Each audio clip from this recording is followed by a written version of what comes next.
தமிழகத்தின் விடிவெள்ளி இப்போ ஷேக் ஆகுதா? அதான் நான் நின்னாலே ஷேக் ஆகுதான்னு பார்த்தேன்.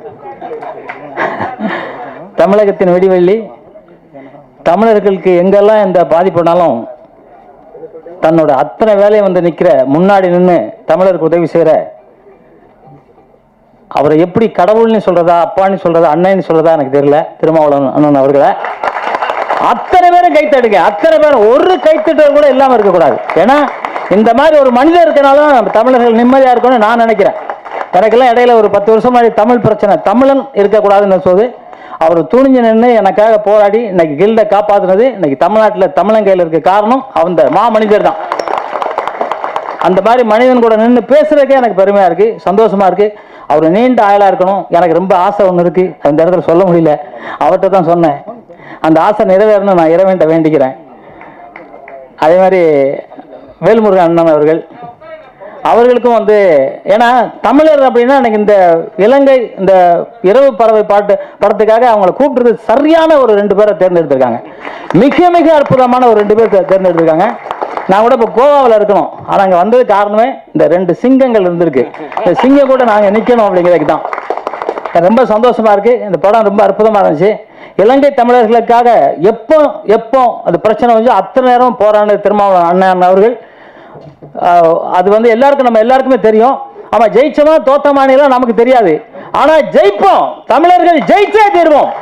எந்த கட்டத்திலும் எங்கேயும் நம்ம தமிழர் தோக்க மாட்டோம். வந்தாலே வாழ வைக்கிறதுக்காக நம்ம வந்து பெட்ரூம் விட்டு வெளியே வந்து படுத்துட்டோம் அப்படின்னு நான் நினைக்கிறேன். அது இல்லாம வந்தது யாரா இருந்தாலும் வெளியே வச்சுட்டு நம்ம உள்ள இருக்கணும். உள்ள இருந்து நம்மளை காப்பாற்ற வேண்டிய சூழ்நிலையில நம்ம இருக்கிறோம். இலங்கையில வந்து பாத்தீங்கன்னாக்க முதல்ல தமிழர்கள் தான் இருந்தாங்க, அப்புறம் வடநாட்டுல இருந்து வந்து உட்காந்துட்டு அவங்க எல்லாம் விரட்டிட்டு அவங்க உட்காந்துக்கிட்டாங்க. இவங்க எல்லாம் அகதியா ஆயிட்டாங்க. எத்தனை பேர் செத்தாங்க, எத்தனை சகோதரிகள் என்ன மாதிரி கொலை பண்ணாங்க, அதான் நம்ம பார்த்தோம். கண் கலங்கணும். நானே இலங்கைக்கெல்லாம் போயிருக்கும்போது நான் பார்த்தேன். அந்தந்த இடத்துல என்ன நடந்துச்சுன்னு பார்க்கும்போது ஒரு அதிர்ச்சியா இருந்துச்சு. வாழ்றதா சாகிறதான்னு தெரியல. எல்லாரும் ஒரு நாள் சாவோம், ஆனா தமிழருக்காக குரல் கொடுத்து சாகிறோம் இல்லையா, அதுதான் பெருசு. உலகத்திலே மூத்த மொழி நம் தாய்மொழி தமிழ் மொழி. அந்த தமிழனா பிறக்கிறதுக்கே புண்ணியம். அதுவும் திருமாவளவன் அண்ணன் மாதிரி கூட இருக்கிற இதுக்கு எனக்கெல்லாம் ரொம்ப பெரிய பாக்கியம். நான் ரொம்ப பெரிய பாக்கியமா நினைக்கிறேன். எனக்கு கிட்டத்தட்ட 40 வருஷம் அண்ணன் அவர்கள் பழக்கம், 40 வருஷம் பழக்கம். என் மேல அவ்வளவு அன்பு வச்சிருக்காரு. அதனால நான் வந்து அவர் அண்ணனே சொல்ல முடியாது, ஏன்னா என்னோட சின்னவர். அப்பானே சொல்ல முடியாது, என்னோட சின்னவர். தெய்வம் அப்படின்னு சொல்லலாம். அந்த தெய்வம் தான் திருமாவளவன் அண்ணன் அவர்கள். அதுல எந்த மாற்று கருத்து எனக்கு கிடையாது. என்ன பொறுத்தும் எனக்கு தெய்வம் திருமாவளவன் அண்ணன் அவர்கள் தான். அதுல எந்த மாற்று கருத்தும் கிடையாது. நான் எப்பவும் சொல்லுவேன். இந்த இடத்துல நான் ஒன்று சொல்லணும்னு நினைக்கிறேன். எனக்கு வந்து ஒரு போன மாதம் 25ஆம் தேதி டி நகர் டிசி ஏசி இன்ஸ்பெக்டர் கூப்பிட்டாங்க. கூப்பிட்டு ஒரு லெட்டர் ஒன்று காமிச்சாங்க, என் உயிருக்கு ஆபத்து அப்படின்னு. உயிருக்கு ஆபத்துன்னு சொல்றது யாரு? போலீஸ். பாதுகாக்க வேண்டியது யாரு? போலீஸ். ஆனால் நான் சாவுறேன்னு பயப்படல. அவங்க சொன்னாங்க இது மாதிரி நீங்கள் வெளியே வராதிங்க அப்படின்னு சொன்னாங்க. நான் சொன்னேன் வண்டியில் ஆயுதம் வச்சிருப்பேன் சார், வெட்டுவேன் எவன் வந்தாலும் அப்படின்னு சொன்னேன். ஏன்னா நான் தமிழன், தூத்துக்குடி தமிழன், வெட்டுவேன் எவன் வந்தாலும் வெட்டுவேன், பயப்பட மாட்டேன். சொல்லுவாங்க. அவங்க சொன்னாங்க இல்லை நீங்கள் வெளியே வராதிங்க அப்படின்னு சொன்னாங்க. ஏன் நான் இந்த இடத்துல சொல்கிறேன்னா, அத்தனை பேரையும் என் டைரியில் எழுதி வச்சுருக்கேன். யார் யார் எனக்கு எதிர்ப்பு பண்ணுறாங்களோ, யார் யார் என்னை கொலை பண்ண முயற்சி பண்ணாங்களோ அத்தனை பேரையும் எழுதி வச்சேன். ஒருவேளை எனக்கு எதுனா ஆச்சுனாக்க, இன்னைக்கு வந்து வெளியூருக்கு ஷூட்டிங் போகிறதுக்கு கேன்சல் பண்ணிட்டு வந்த காரணம் எங்கள் அண்ணன் முன்னாடி, திருமாவளவன் அண்ணன் முன்னாடி நான் சொல்லணும். ஒருவேளை ஆம்சாங் மாதிரி ஆயிடுச்சுன்னா, போட்டு தள்ளிட்டாங்கன்னா, அவ்வளோ ஈஸியாக போட்டுற முடியாது. இருந்தாலும் போட்டுட்டாங்கன்னா எல்லாம் அண்ணன் திருமாவளவன் டைரியில் எழுதி வச்சுருக்கேனே, உங்களுக்காகவே ஒன்று பார்சல் பண்ணி வச்சுருக்கேன். எனக்கு ஒரு ஆபத்துனா நீங்கள் தான் பின்னாடி நீங்கள் பார்க்கணும். இந்த இடத்துல நான் சொல்கிறேன். ஏன்னா எனக்கு வேறு யாரும் இல்லை, நீங்கள் தான், எல்லாரும் நீங்கள் தான். என்னை வந்து சும்மா தொட்டுட்டுலாம் போயிட முடியாது. அப்படி தொட்டால் அதுக்காக வேறைய பெரிய விலை கொடுக்கணும். ஒருத்தன் கூட வீட்டில் குடும்பத்தோடு வாழ மாட்டான். அது பெரிய இது இருக்கணும். இப்போ வந்து இந்த படத்தை பற்றி பேசுகிறேன், ஏன்னா உணர்ச்சி வசப்பட்டேன்னு நினைக்கிறேன். இந்த படம் வந்து டைரக்டருக்கு முதல்ல கை தட்டுங்க. ஏன்னா ஒரு அற்புதமான படம் பண்ணியிருக்காரு. அதே மாதிரி இந்த இலங்கை தமிழர்கள் பற்றி சொல்லணும்னு ஒரு நினைச்சாங்கல்ல, அதுக்கே ஒரு ஆன்சர், ஒரு பெரிய வாழ்த்துக்கள். ஏன்னா யாருக்குமே அது வரல.